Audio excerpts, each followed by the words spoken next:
Welcome into This Week in Hockey East. I'm Bridgette Prue here with Eric Galanti. Eric, we're going to take a look at some of the standings from the women and the men. We're in the home stretch on both sides, and we're also going to take a look at some of the goalie finalists for the Mike Richter Award later on. But we want to start with the men's standings, final stretch, like we mentioned. Eric, take us through what we're looking at. Yeah, 3 weeks left. That's it. So we're in the home stretch for sure right now.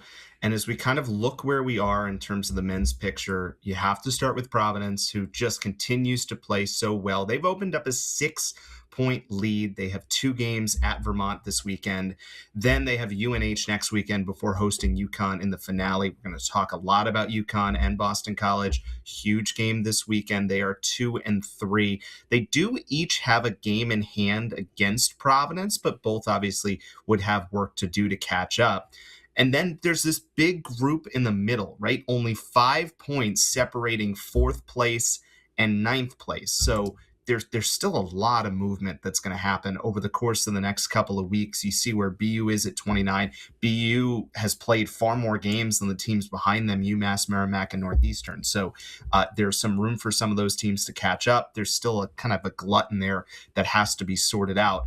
But you look at where UConn is and you look at where Boston College is, and this is arguably the biggest series of the year to date, with number 10 UConn taking on number 12 Boston College. We'll have Friday's game for you from Contiporum right here on Nesson. And it's not just about the Hockey East standings with these two teams. It's about the fact of where they are in the bubble. BC enters at 14. UConn sits at 12. There's just massive stakes, and it should be so much fun this week.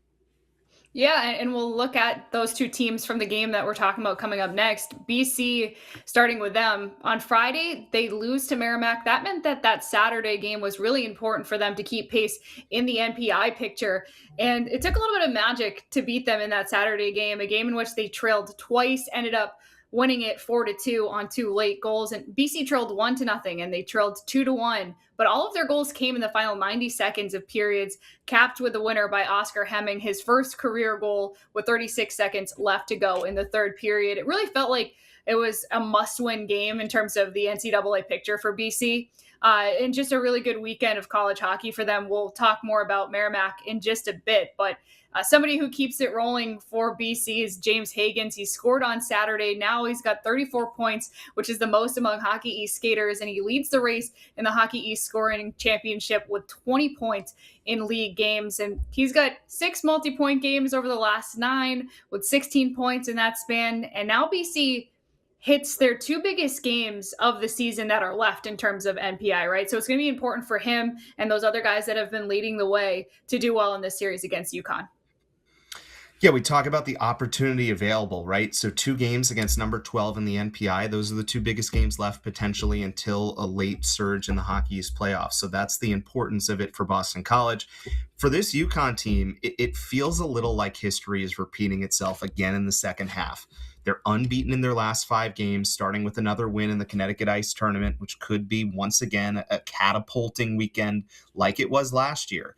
Remember last year early in the month of January, they go up to Alphond. They have a win and a tie. It felt like that was a real jumping off point in the second half. They do it again last weekend, right? They go up to Alphond. They get a win. This time they get a shootout win too. So it's a 5-point weekend for UConn.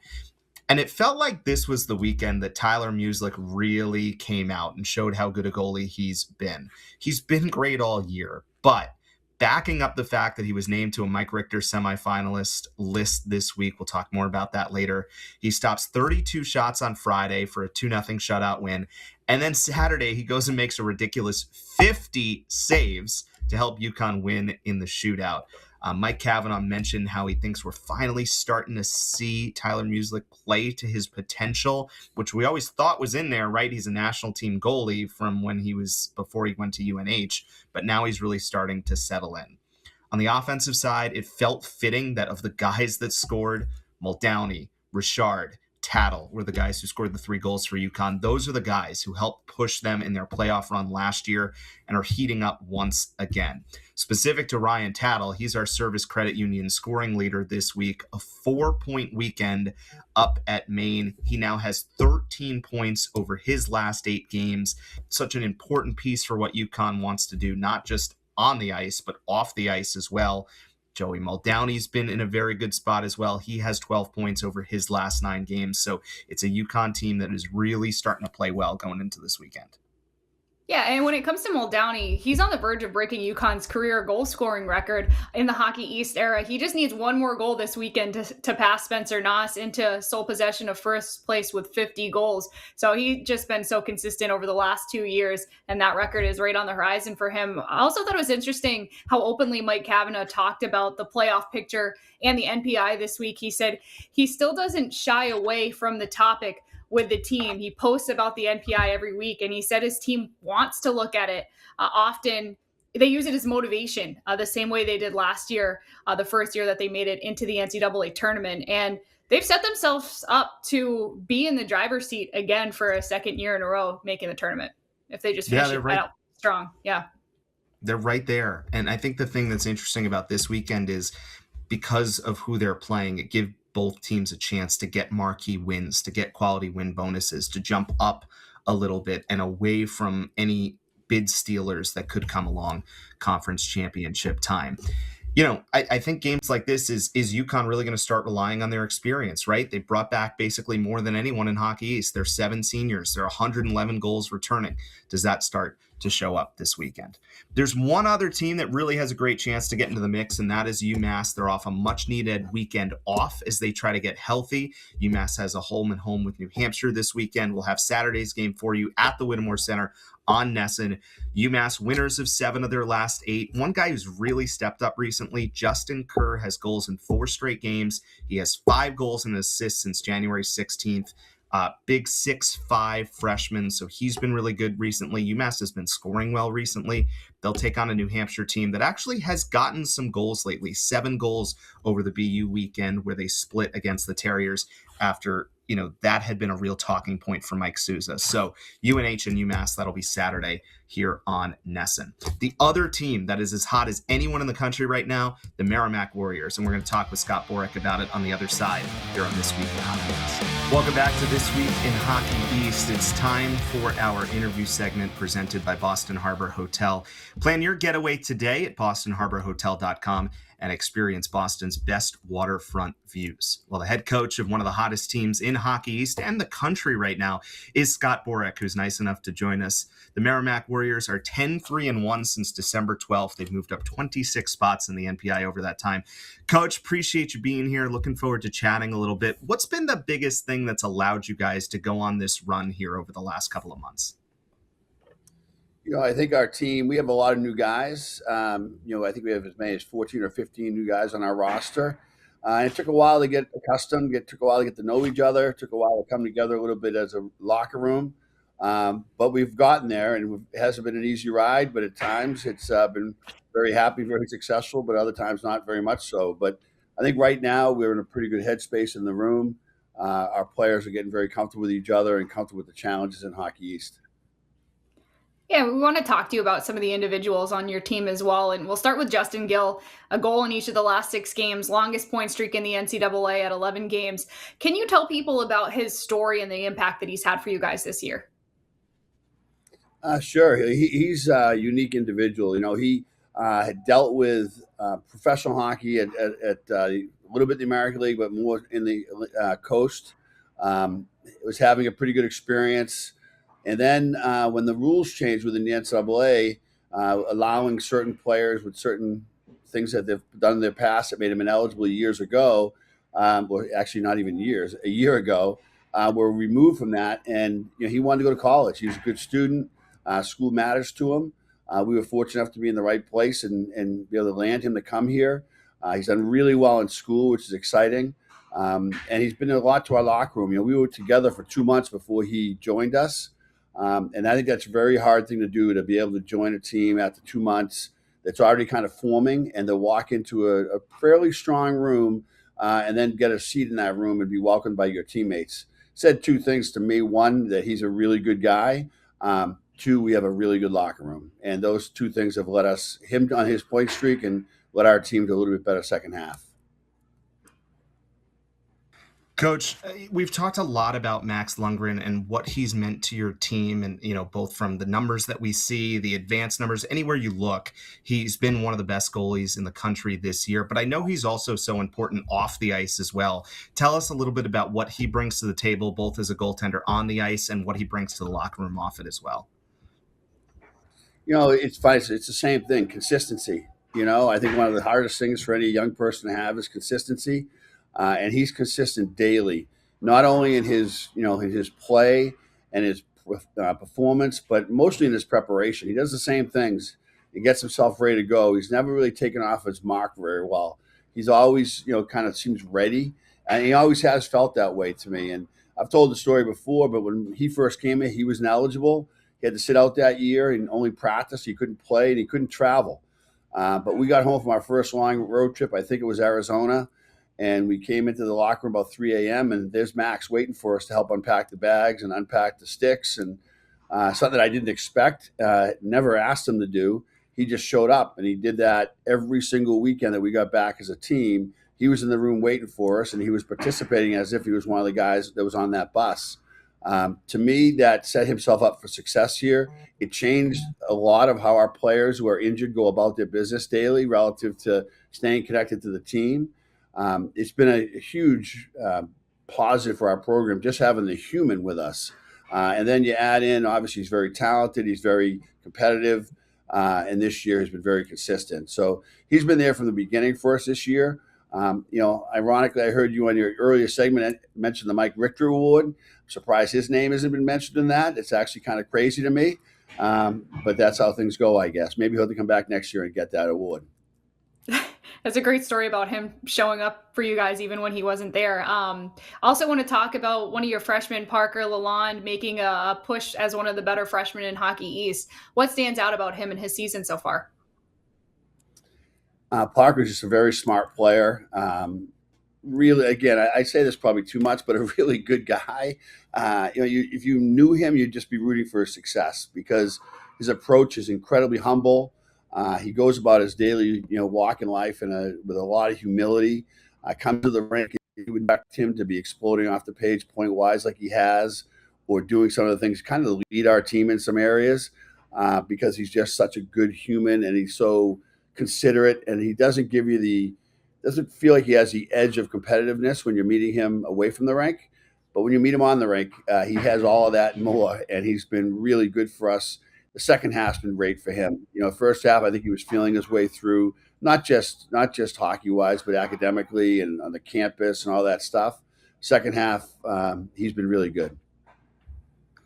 Coach, obviously in this stretch, one of the things that's happened is your scoring's been up a little bit. And a big reason why is your special teams, one of the best power plays in Hockey East in the country this year. Penalty kill's been really solid all year. What's been the biggest key for your special teams to have so much success this year? I say our power play is coached by Ryan DeRocher. And again, they've consistently gone after the same exact approach since day one. He's done an incredible job with the group. We have 2 units, both of them can score. We often compete in practice to see who will get the next power play in a game, and they get at it pretty hard. And both units have been very successful for us. And I think we've been able to keep. Certainly, the one unit has been almost together for like 3 months. The other units had some pieces move in and out of it, but has been still consistent with its biggest pieces. And I think that's helped. Whenever your power play has started to get a feel for where the other guys are going to be when they have the puck, you're going to start to grow. And that's really what we've done. And we've been consistently strong on the power play since the beginning of the year. And not always good on power play 1 or power play 2. But, as we tell our guys, you can't have a conscience on the power play. It's the next power play that matters. And we've been fortunate to get some in the third period. And it's helped our team win some games. And we're in the final stretch. So what's it going to take for you guys to have the finish that you want? We have to stay true to ourselves, true to our game, not get caught up in the someone else's game. Keep our identity in our pocket with us, and understand that we're a team that has to win as a group. We can't win with individuals.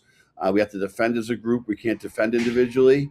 And if we stay on the attack, we'll be successful. Like the first half, we played some really good hockey, but for the most part, we played about 40 or 45 minutes, and we didn't get things over the finish line. A couple of losses this year that have really hurt us. and hurt us right now nationally that, frankly, we kind of gave away because we got on our heels in the third period. But now, as long as we stay on the attack and stay true to it, I think we'll have a good finish here and hopefully play for a while. Scott, it's been fun to watch the group the last couple of weeks. Look forward to seeing how things go down the stretch. Thanks so much for joining us for a couple of minutes. Thank you, guys. I really appreciate it.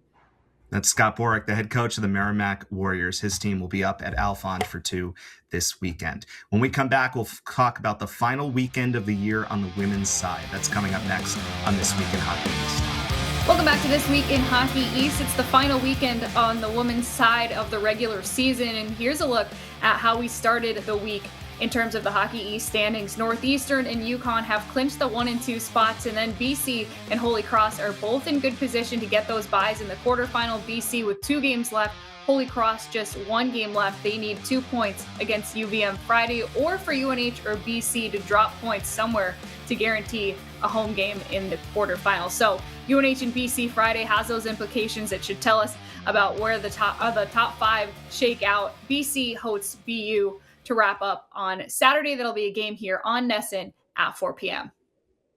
Yeah, and the Eagles are coming off maybe their biggest win of the year, right? 1-0 overtime win over Northeastern. Ava Thomas, who else, scored the overtime winner. And she's our Jersey Mike's a sub above player of the week. Bridgette, I feel like we've talked about her, but I think she might be kind of underrated in what she's doing. Thomas had 25 shots on goal across 2 games last weekend. That's not 25 attempts. That's 25 shots on goal. She has 10 plus shots in 4 straight games. She hasn't had fewer than 6 shots in a game since November. And her 260 shots this year are 50 more than anyone else in the country. Again, that's shots on goal, not attempts. It's crazy what she's been doing as a freshman. Grace Campbell was great in that game on Sunday, the Hockey East goalie of the week. She made 38 saves in the shutout win. And now they're going to play their rivals, who BC swept BU in November. BU has an interesting weekend, right? Because they obviously have the rivalry game Saturday, but Friday's game against Providence before might decide who gets the home game in the 8-9 matchup next week. Those 2 teams entering the weekend right together at 8 and 9. So really important weekend for BU as well. Yeah, and we have a top 10 matchup on the women's side this weekend as well. There's no stakes in terms of the standings, but Northeastern and UConn are both top 10 in the NPI. And so for the national stage, this sets up and also could maybe be a preview of what we see in the Hockey East Championship games. These have been the 2 best teams in the conference this season. So both teams in good position, 5 and 6, Northeastern 5, UConn 6 in the NPI. Good chance for UConn to get some momentum back. They were swept by Northeastern back in January. So UConn right now winning 4 straight. Can they come into it and keep rolling? They have 15 goals in their last 4 games, outscoring opponents 15-4 in that stretch. For Northeastern, they just are coming off that overtime loss to BC. It was their first loss since the Beanpot semifinals. Just the second time they were shut out this year. They still haven't lost in regulation to a conference opponent, which is crazy, which explains how they were able to clinch that first place spot so quickly. And by the way, teams are getting their players back from the Olympics this week. BU gets back the Welke twins. Northeastern gets back Alessia Beckler, UVM, Julia Mespled, and Holy Cross, Naemi Herzig, all coming back from their time in Milan. Yeah, I think it's really, it's an interesting time, right? Just 1 weekend left, and it's not true home and homes, right? People play different teams, so it'll be interesting to see what happens. But that Northeastern UConn game, interesting spot too. So much on the line, and yet nothing on the line in terms of the standings themselves, but could be really crucial to figuring out where everybody goes down the stretch here. When we come back, we're going to talk a little bit about the aforementioned Mike Richter Award and some of the Hockey East goalies that did make that list, and maybe a little bubble talk and Olympic talk as well. That's coming up next on This Week in Hockey East. Continuing around Hockey East, presented by Boston Children's Hospital, the official children's hospital of Hockey East. Boston Children's, where the world comes for answers. The 10 semifinalists for the Mike Richter Award were announced this week, and 3 Hockey East goalies are on that list. UMass's Michael Robel, Northeastern's Lawton Zacher, UConn's Tyler Musick. Each have their spot on that list, and each of them have pretty cool stories, Eric. Yeah, we've talked about Zacher, a lot of it early in the season, right? And he was kind of the biggest reason that Northeastern was in the position they are. He's still the biggest reason Northeastern's been, the success that they've been at times this year. It's his second straight time being named to the Mike Richter Award semifinalist list. He was last year as well with Brown. He's third in the country per College Hockey News in goals saved above expected at over 18 this year. One number I really love with Zacher, he has a .936 save percentage while shorthanded this year. You almost never see, even for the best goalies, you almost never see a number that high on the penalty kill. It's coming off a season high 41 saves against Providence. He's absolutely deserving of being on this list. Yeah, and then there's Michael Robel, who deserves a lot of credit for being on this list because he didn't get off to the best start this season. And he was down with an injury a bit in the middle of the year as well. So he hasn't had the easiest go, but he had one of the best January stretches you could possibly have. 6-1 in January, a .973 save percentage in that month, 3 shutouts, named Hockey East Player of the Month of January. And he's allowed 2 goals or fewer in 9 of the last 10 games. As long as he's going like this, UMass has a chance in every game. And then, we touched on it a little bit earlier, but the thing with Tyler Musick, right? I'm so happy to see him here because it's the ultimate story, right, of the progression that you would hope someone would have throughout their college career. We've documented his story a little bit. When you're a national team goalie, for the development program, that obviously means something, that people think enough of you as a prospect, right? He goes to New Hampshire. He had to battle some injuries really throughout his whole time there. Never quite found his groove. He ends up losing the net to Jakob Helston that sophomore year. And he finds a new home with UConn last year. Continue some injuries again, right? Remember, he actually got injured in the game against BC in November. He missed some time. He splits time with Callum Tongue. He's pretty solid for the majority of the year, but they end up kind of going with Tongue for the majority of that playoff run. Musick started the Hockey East final, but Tongue got both games in the NCAA tournament. But now this year, we talked about it, Bridgette, right? He was the undisputed number 1 guy and was going to be a huge factor into whether UConn could be as successful as we all thought they had a chance to be. And he has just exceeded every expectation, right? .935 save percentage, goals against just over 2. CHN puts him second nationally in goals saved above expected. And he's actually gotten better as the year has gone on. Since the start of December, he's 9-2-1 with a .945 save percentage. So I'm so impressed with him and excited that we'll be able to get to watch him the next couple of weeks on Nesson with this UConn team as they try to push back for the NCAA tournament. Yeah, and Hockey East looking for its second straight Richter Award winner with Jacob Fowler from BC winning it last year. There's a lot of precedence when it comes to Hockey East goalies winning this trophy. In the 12 years since the award has been given out, Hockey East goalies have won 7 times. Connor Hellebuck got the very first one ever when he was at Lowell, Thatcher Demko at BC, Caden Primo for Northeastern, Swayman for Maine, who's now playing up in the Olympics. Devin Levi won it twice with Northeastern, and Jake Fowler last year with Boston College. So will Hockey East have a goalie win this award again this season? And that's part of the reason why that all the American goalies on the men's side are Hockey East goalies. The American goalies on the women's side are Hockey East goalies. So it all just goes hand in hand. Not goalie conference, maybe, perhaps, but we'll see what happens with that award. Fun time of year. The Olympics wrapping up, obviously. And we have some really, really crucial games. None bigger so far this year than BC and UConn, both for the Hockey standings, the stakes there, and the bubble stakes for the NCAA tournament. We'll talk more about that on The Game if you join us Friday night at 7 from Conti Forum. Thanks so much for joining us here for This Week in Hockey East.